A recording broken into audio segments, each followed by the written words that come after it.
All right. Let me get straight to the point on, and I hesitated. I didn't know where to start today. Do I start with the pain that is coming, or do I start with a true story about the pain that is coming? Either way, so you can then take all of the facts and put them together and go, okay, which pain do I want? So I'm going to start with that. I'm going to show you the two choices that are in front of us. The United States and the rest of the Western world are at a crossroads today, and Donald Trump is the only one that is actually addressing this. Everything else, every other politician has not told you these things. The choices that we are going to make today will shape the future for generations to come. The American people elected Donald Trump in 2024. Why? Because for nearly 20 years, the right track, wrong track indicator, you know, that poll, it's been underwater for 20 years plus. More people are feeling that we're on the wrong track than the right one. Even in the latest polls, like the March 2025 Gallup survey, shows the highest right track number in years, but it's only at 42%. So that means 58% say we're still on the wrong track. And I think that's because we all sense it. We know it. We are not believing that our kids are going to have a brighter future than we had. And we know it. It's in the air. We know we're a declining civilization. Okay. We also know what we've been doing is not working. It's not working when you have a Republican. It's not working when you have a Democrat. That's why Donald Trump was put in, because instinctively, we know this isn't working. Let's try something different. Now, our spending is out of control. Our kids don't have the promise of a better life that we used to. Our cities are decaying. Crime is going up. And much of the leadership in the West, including the Democratic Party here, definitely those in the left, certain Republicans, the global elites like the World Economic Forum, all they've been doing, and hear me closely because here's choice number one, is managing our decline. They no longer believe that this system of freedom and capitalism and everything else works.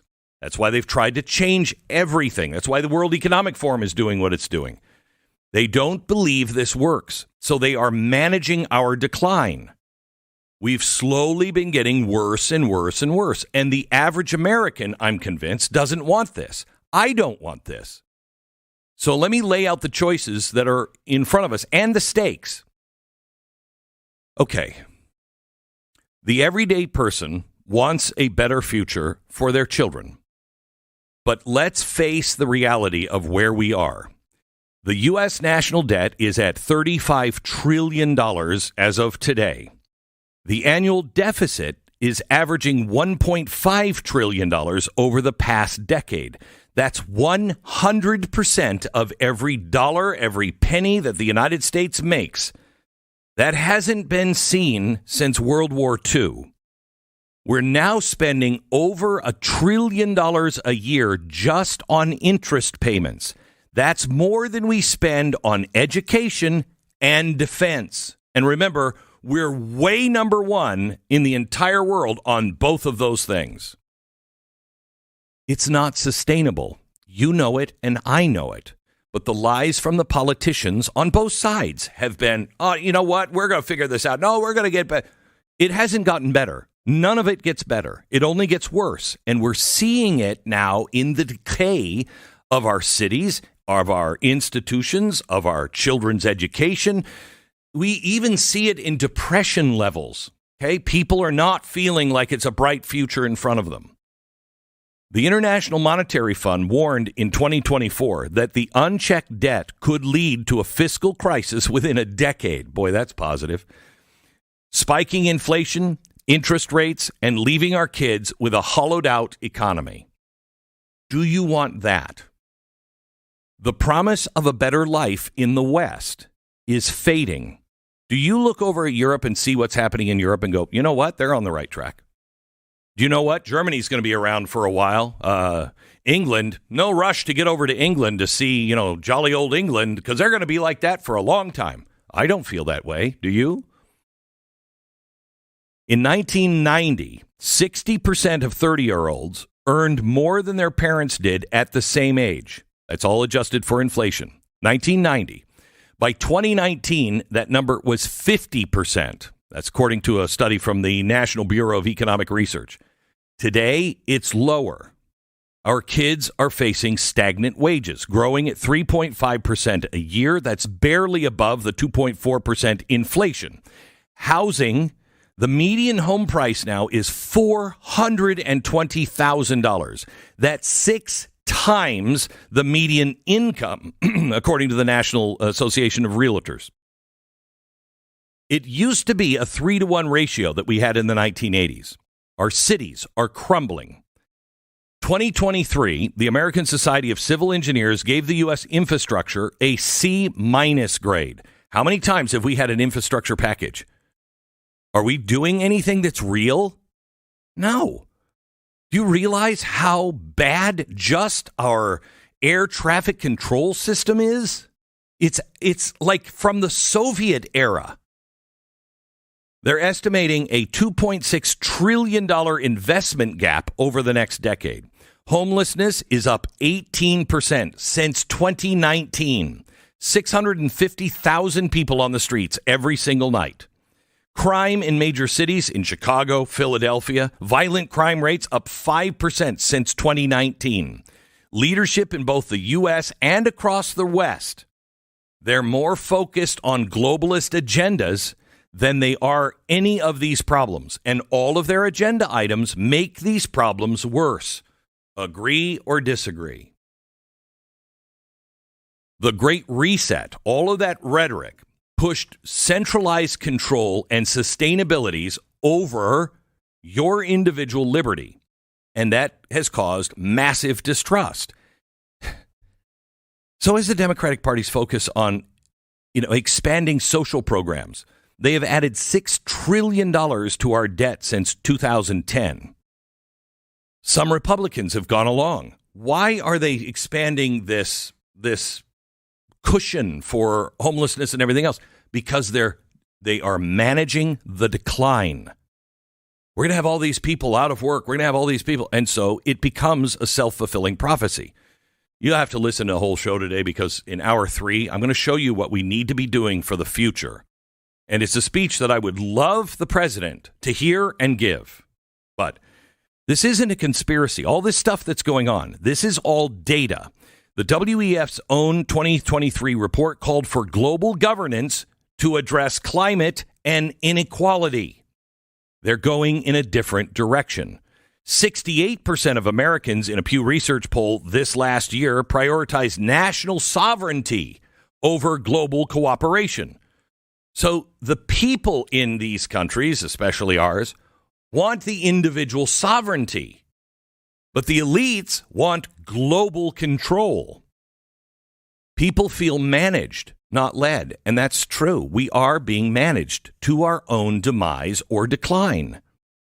So all of these things that are coming out, I'm so frustrated because all the things that were considered conspiracy theories that drag my name through the mud for I don't know how many years. They have all been dismissed. I've been dismissed. Everything else, you've been dismissed because you knew these things to be true. It turns out they're all true. Twitter files revealed government pressure on social media, censor speech, confirmed by court documents in Missouri versus Biden. The 2020 lab leak theory about COVID-19, misinformation. You're dangerous. You want to just kill grandparents if you believe that. Now, Department of Energy, the FBI, everybody is saying, no, it's worse than what they were saying. And I want to make sure there are some evil people, I think, some evil politicians, evil corporations, et cetera, et cetera. Most of them, I think, just have self-serving motives. Or some of them have self-serving motives. I think most of them actually just are going along with it. They're just going along because that's what humans do. Look at COVID. How many people just like, I don't know, I'm just going to go along with it. I'll wear the mask. Or they actually genuinely believe that the principles that built our nation and built the West no longer work. But I don't buy that, and neither do you. And If they thought you were with them, they wouldn't be hiding all of their actions or silencing any dissent. They know you're not for it. So they just need to get that decline locked in. And once that decline is locked in, and we are very close, that's why it's going to hurt so much when we turn this ship, because they're not going to give up. They need that decline. 2024 YouGov poll found 62% of Americans believe free speech is under threat. 55% thinks elites are out of touch. You have Malay, whose election saw 56% voter support. What is he doing? He's turning the ship. Now others are saying, wait, we've got to eject all of this stuff that we've been doing for the last 100 years and go back to the principles. Okay, because centralized and unchecked spending and globalized control just doesn't work. It doesn't. Okay. Bill of Rights, free markets, individual liberty, the rule of law. These have been treated as like curiosities, not our bedrock anymore. They're just like, oh, that's cute. Look at that. No, it's not cute. That's what built us in the first place.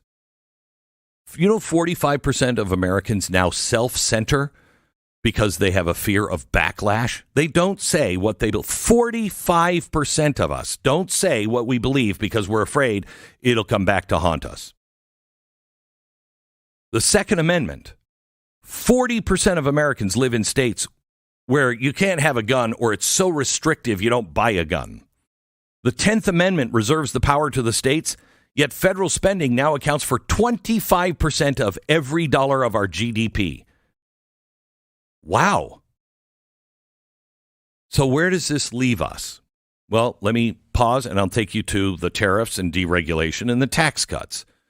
All the things that everybody's freaking out about. And honestly, I am concerned about it too, just as much as you are. I am concerned about it. But I want to take you there because I want to show you the choice that is in front of us. Let me first tell you about My Patriot Supply. I just got back early this morning from time traveling to the future, and wow, it's not good. It's not good. Donald Trump turns out to be an amazing president, but the AI Donald Trump, not really. It wasn't necessarily good. Power grids failing, grocery store shelves empty. Why? Because we didn't make this turn. Americans didn't understand. So, how are you doing in the future? Well, turns out you were fine because you stocked up on the long-term emergency food and the power supplies from My Patriot Supply. So you're riding out the apocalypse just fine. You even told me it was kind of fun, which I'll admit was a little weird hearing from you. But your future told me, hey, remind the past you to get My Patriot Supply. So here I am doing that. You're welcome. Your future self thanks me already. Thanked me earlier, which is actually hasn't happened yet. Don't wait. Get your emergency food now. Their new Grid Doctor 3300, an amazing solar generator with EMP intercept technology, now at mypatriotsupply.com. Put the power in your own hands at mypatriotsupply.com. 10 seconds. Station ID.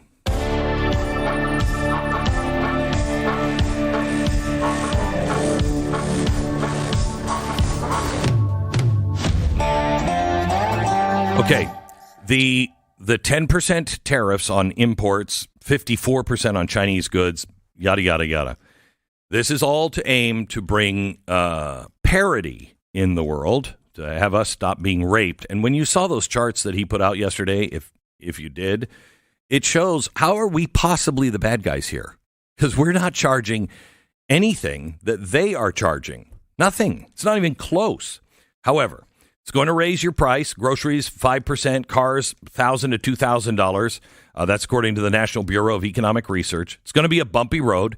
And saboteurs are among us. Entrenched bureaucrats, globalist elites, the people who don't believe that American principles actually work. There are some in our own party, the Republican Party, if you happen to be a Republican. 2024 Politico report found 30% of Republican lawmakers privately oppose Donald Trump's policies. Question is, do they accept the reality of where we are and the choice in front of us?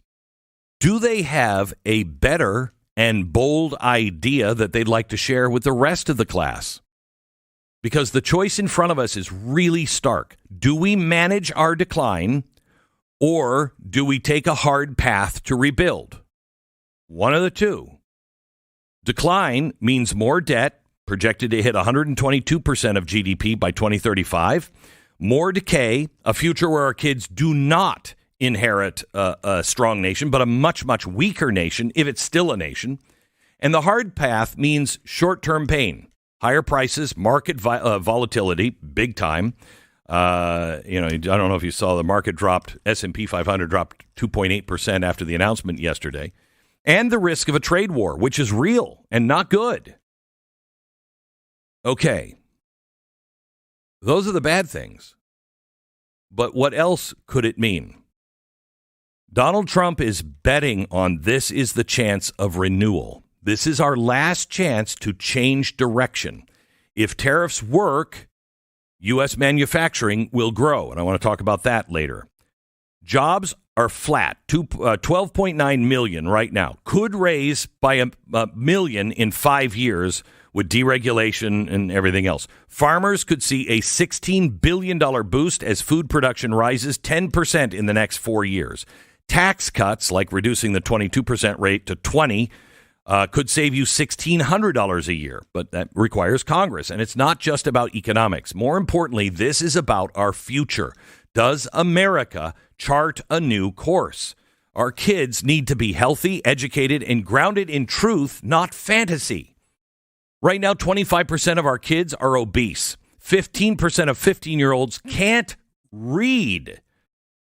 They need to know the difference between right and wrong, yet 40% of Gen Z believes the truth is subjective. The need for resilience, the kind that comes from failing and getting back up, not from participation trophies. 2024 University of Michigan study found 60% of young adults lack coping skills. 60%. That's up from 45 from 10 years ago. We cannot hand our children a broken system and then also not give them any skills to fix it or the courage to try. So here's the question. Are you willing to pay the price today for a chance at their success? The road is going to be tough. The dangers ahead are real and they're tough. Maybe a recession, unemployment. I mean, it could grow. The payoff could be bad, but the payoff might be our only chance to survive. It could be that we have a strong leading America by 2030. More jobs, less debt, cities revitalized, kids that can thrive. You know, the Bill of Rights being our bedrock again, opportunity, self-reliance. That's what's at stake. We have to choose now. Decline is very easy. It's what we've been doing. Just keep doing the same thing. Renewal is going to be hard, but that's what made us great in the first place. I bet on our kids. I bet on freedom. I bet on the principles that built this nation. But it's going to be a slog. It's going to be a fight. But I don't know. I think this is a fight worth having and doing. This is Glenn Beck. You know, my grandfather was the best storyteller ever. I don't know if your grandfather was a great storyteller in the time when he, got his first car, or the time he built his house all by himself, when they actually did it, or that story you tell about the war whenever grandma wasn't around, Those stories all exist, but only in our memory now. And as your family historian, and if you're listening to this program, that's probably who you are, you have the responsibility to pass those stories down to the next generation. And our kids are not sitting at the dinner table listening to the old stories anymore. In a similar vein, you have the responsibility to preserve all of the old memories from your family that you can, including the pictures, the old VHS videotapes. And the best way I know to do that is Legacy Box. It is incredibly easy. You just get your Legacy Box in the mail. You fill it with what you want preserved, send it in. Their team of American professionals will digitize it for you so it will last forever. And then they send all the originals back and the digital copies. LegacyBox.com/record. Shop their $9 tape sale. Get 90 days free access to Legacy Box's cloud. It's LegacyBox.com/records. Unlock this incredible offer now. LegacyBox.com/records. Right now, you can subscribe to Blaze TV by just going to blazetv.com/Glenn. Use the code Glenn and save $30.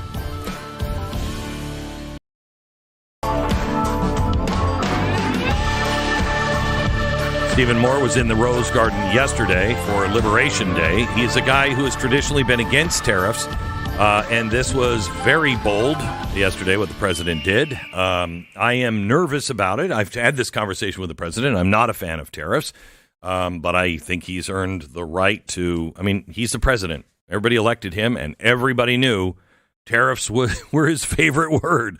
So he's got to do what he feels is best. It could work. It could lead to real trouble. Stephen Moore is with us now. Hi, Stephen. How are you? Hi, Glenn. Good to be with you. I was there yesterday, and I agree with I agree 100% with what you just said. This could work, or it could be a disaster. And I think probably, in the end of the day, I think it will work. But the Dow futures are down another 1,000 points, and the Nasdaq's crashing. So the market actually very negatively. Does that actually matter in the short term that the Dow is down? I mean, that's the companies. I know that affects everybody's, 401k and everything else, but I think people right now are more concerned with what is this going to cost me in groceries? What is this going to cost me in gas? So talk to me about that level. Yeah. So, I mean, the market does matter because it's a kind of forward-looking indicator of where the economy's headed. But you're right. Mostly what people care about is what will this mean for gas prices and what will it mean for going to the store and groceries? And that's hard to predict. Listen, I think my summary, and we talked about this the other day on your show, is that Trump is right that it is not a level playing field. And it is true that these other countries have been ripping us off. And, I've been doing a lot of interviews, as you can imagine, over the last 24 hours on this. And, especially with a lot of the foreign press, like BBC and Australian News and, the French news agency. And they're so indignant, about, oh, my gosh, Donald Trump's causing a trade war. I'm saying, wait a minute. First of all, our tariffs are 1/3 as high as yours are. So how is it Trump's causing a trade war? I mean, you're the ones. All you have to do is play by the rules. Okay, so let me ask you that, because when he put out those charts, I was like, oh my gosh, how are we possibly the bad guys? But then I see on X something that said in a community note, no, that's not true. They made some calculation up, and that's not what we actually pay. Which is true. No, those numbers that the Trump administration put out were a bit exaggerated. They weren't exactly accurate, but that doesn't negate the point that I was making, that they do charge a lot higher tariffs than we do. We're the freest trade nation in the world. Now, I happen to think that we benefit from that, but here's the way I see it, Glenn. If Trump can pull this off, and he may well, and he can get these other countries to do what they should do, is both in terms of their own interests, but also in terms of treating the United States fairly, then it would work out really well. In other words, it would benefit everybody. We would have freer and fairer trade, and the freedom to trade is at the core of what economics is all about. Right? If you and I trade, Glenn, and I give something to you and you give something to me, by definition, we're both better off. Yeah. And so I do hope I hope that outcome happens, but I'm nervous about it. I think that we're already seeing. So, for example, I have about 6 or 7 manufacturing companies that are part of my institute, and they're good, supporters of what I do. And they're frantic right now because they're saying, look, we get our aluminum from Vietnam, we get our parts from Mexico. Our economy is highly globally integrated, and that makes it it's the reason we have the most efficient economy in the world. So now they're running into supply chain problems because they don't know if they can get the aluminum. They don't know if they can get the parts. So the factories, are only running at, say, half capacity. Not good. So there is going to be, I want to be clear about this, there will be short-term pain, no doubt about it. The question is, how long will that last? And when do we get to the good part where these other countries start cooperating and we create more jobs here in America? Do you believe Europe when they say, fine, and we're going to unleash our own war back on you? If that happens, then we're in a trade war, and that's really, really bad. Do you believe? That's bad for everybody.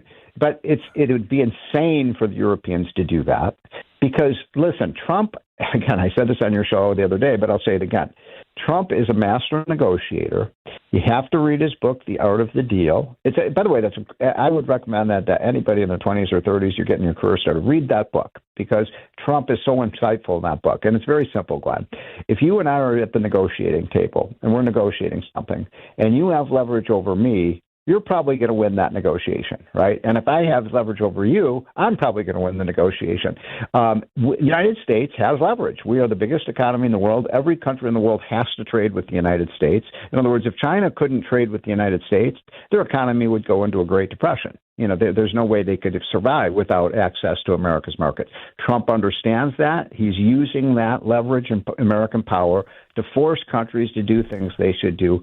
Anyway, what I'm here to tell you, though, is, boy, this could cause some pain. I mean, it could, people lose money in their 401ks. They don't spend as much money. Factories can't get their, maybe workers get laid off. Maybe prices rise. Yeah. So there will be a short-term adjustment. Okay.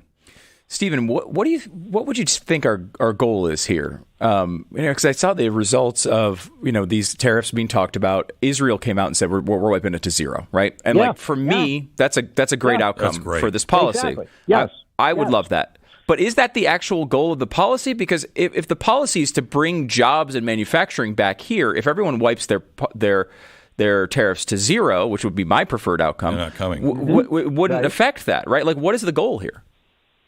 It is. I mean, I think it's mostly to do just that, so that we have a level playing field, and that countries stop quote ripping us off, as the president would say, and that would mean we would be able to, for example, our agriculture industry. We are the breadbasket of the world. We have the most productive farmers. We have the most productive farmland, and we produce a lot of wheat and a lot of corn and a lot of barley and a lot of beef and dairy products. And it is true, a lot of these countries, keep that out. They won't. I mean, Canada does have very high tariffs on our agricultural products. So imagine now Canada eliminates those tariffs. Guess what? We're going to have a lot more production here, and our farmers are going to do a lot better. Right, but they're going to pay a heavier price because then their farmers are in trouble. I mean, this is a very complex kind of situation. Our farmers are much more, that's the point. We are the most, in a free trade world, we win. Why? Because we have the best technology, we have the best workers, we have the best, CEOs of companies. So we will continue to dominate the world economy in a free trade environment, and that's what Trump is saying. And there's no question that, let me put it this very simply. We import a lot of coffee beans from Brazil. Why? Because they have the best coffee beans, right? Right. We sell a lot of, let's say, microchips to them. Why? Because they don't make microchips, or we do, but they make good coffee. I mean, that's the whole basis of what trade is about. In countries, it's called the term for this in economics is comparative advantage. If you produce something really well, and I produce something very well, it makes sense for not both of us to make both things. You make, the apple, you grow the apples, and I grow the bananas, and then we're both better off, and we trade. And that's the essence of economics, and we don't want to be Fortress America. Although, we could be. The United States is the biggest market in the world by far. And one of the things that has made America, many, many things have made America the most powerful and prosperous country in the world. But one of them, think about this, Glenn, the United States is one giant free trade zone. South Carolina can't put a tariff on North Carolina. Right, and so that's one of the reasons we are so prosperous. The apples from Washington State are produced in Washington, and then the microchips are made in Texas. Stephen, I was saying just a minute ago that what people have to understand is there is half of the world, Western world, maybe more than half, is just managing the decline of the West. That's what they're doing. Right. And Donald Trump is standing up and saying, no, I don't believe that. I think we need to go the 100% opposite direction. We need to reinvent ourselves. And so he is shedding all of these things from the last 100 years because they have to be shed. But especially Europe and anybody who's in with the WEF, they are saying, well, we're never going back to a free society with, the Bill of Rights and all of these things. It's got to be a globally run, managed society. And so that's the real choice here. It's not whether I pay more for my eggs or my car now, although that's the way it'll feel to a lot of people. It is actually, is there a free and leading America in 5 years, or do we just continue down the managed decline? Look, I'm very bullish on the United States. I really am. I mean, we dominated the internet age. We created these incredible companies like Google, Amazon, NVIDIA, these companies that became trillion-dollar companies. Just our Magnificent Seven have more market value than every single company in Europe combined. Jeez. So we have so dominated the technology sector. The big next thing, if I have one problem with Trump is saying, manufacturing jobs, of course we want a manufacturing sector. We don't want manufacturing workers to lose their jobs. Of course not. But the future, who's going to lead the world in the next 25 years is robotics, artificial intelligence and all that thing. We have to win that war like we won. We totally dominated the internet age. And the way we did that, by the way, is we deregulated. We took away the lawsuits. We took away the taxes, said go at it. It was like the Wild West. Remember in the early 90s when the internet was first there? Mm-hmm. And we spawned thousands and thousands of companies. I'm worried a little bit that Trump is looking in the rearview mirror. I'm on the board of a company, I think I may have mentioned this to you, that is that we build houses with robots. It's the most incredible thing, Glenn. I mean, robots build the houses, and we can do it at 40% less expensive, 40% less cost, et cetera, et cetera. But, what does that mean about the future of construction jobs? Maybe they're not going to be around because these robots are going to build. So I want to make sure we're creating the jobs of the future, not the jobs of the past. I have to tell you, Stephen, it's so amazing you said this. I worked on something last night based on a question that Stu asked me yesterday on what should we be building. And I want to send this to you, some of my notes for my monologue in hour 3 today. I'd love to get your opinion before I go on the air with it to see if I'm missing or if I'm on the right track, because I am exactly the same place. If it means bringing back old jobs and we're like, Pittsburgh is going to come back with a steel industry, we're just going to build another declining Pittsburgh. Exactly. Yep. And that's why we need to make, one of the biggest problems in our country is something you and I have talked about over the years is our education system. Yes. If we're not producing kids that can read and do basic math, we got a problem in this country. We need the most skilled, most intelligent, best equipped workers in the world, and we will continue to lead. And look, I'm bullish. Europe is still living in the 20th century. Oh, yeah. They're they 20th, barely in the 20th century. None of it worked. Right. Yeah. I mean, Germany has been deindustrialized. And that is by the choice of the elites. Exactly. Yeah, I mean, they thought the future was windmills. How stupid is that? Well, Holland's been on that for a while. So. Exactly, for 400 years. Stephen, great to talk to you. Thank you very much, my friend. Appreciate it. Thank you, Glenn. You bet. Bye-bye. All right, let me tell you about Patriot Mobile. Time for Mr. Beck's famous pop quizzes. Are you ready? Here we go. Get your pencils out. It will be on the test. I'm ready. If your phone company donates to groups that attack your values, should you A, keep paying them anyway, B, pretend it's not happening, or C, make the switch to the company that shares your values? B sounds pretty good. I mean, that's the one where I just ignore it? Okay. No, that's not the... Okay. Yeah, nice little dunce cap. We're going to put Stu in the corner. A+ if you answered C. Patriot Mobile stands for your values, and they will help to fund conservative causes. And they fight for all of these things in person. This is what they do. By the way, my mom switched to Patriot Mobile last night. Did she? Last night. She's on board. Wow. Yeah. I don't know. She apparently wanted to fund abortion all this time, and now finally figured it out. Well, if I were your mom, maybe. PatriotMobile.com/Beck. PatriotMobile.com/Beck. Call 972-PATRIOT. 972-PATRIOT. Get a free month of service with the promo code Beck. Make the switch today. PatriotMobile.com/Beck. 972-PATRIOT. This is Glenn Beck.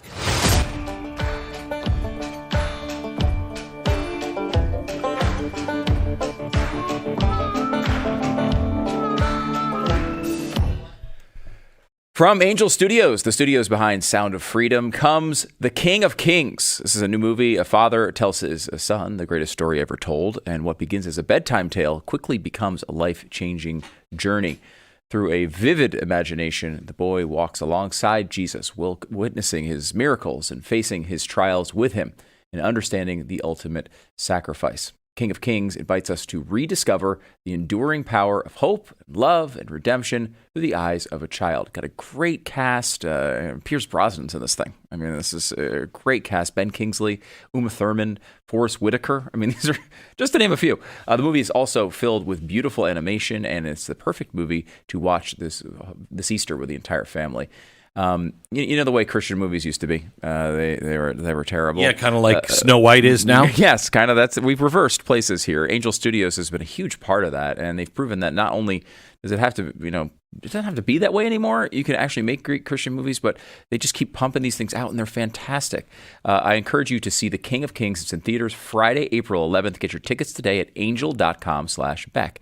Angel.com/Beck. We talk about how important it is that we have alternatives, good alternatives, quality alternatives with good messages. Angel Studios is leading the charge on that. The King of Kings is no exception. It's angel.com/Beck. Angel.com/Beck.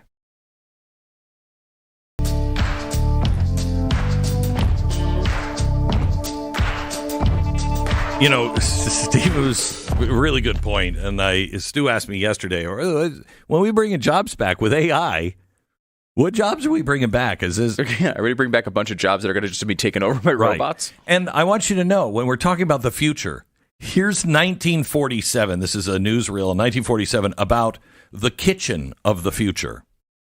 Homes for those who want something better. New homes, which we can expect to be the best products of the new scientific age, and at the lowest possible cost. These sidewalls have no limitation as to style, size, or geographical location. For example, this is the Woodbury Gardens development in Long Island, where wide use of asbestos cement shingles is made.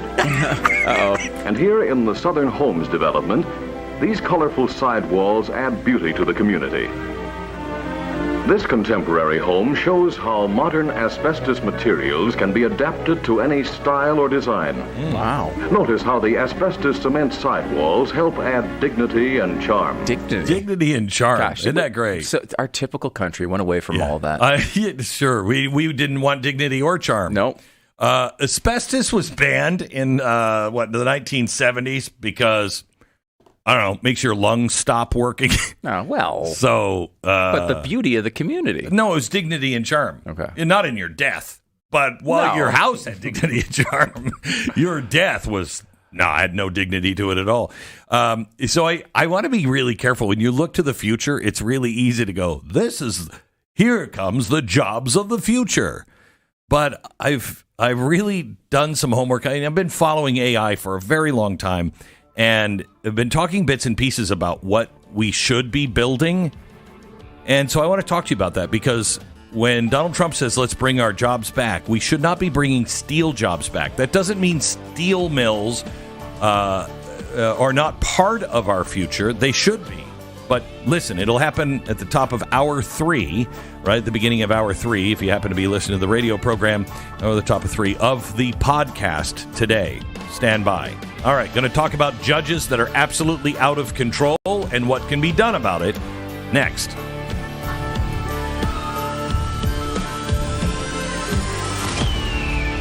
This is Glenn Beck.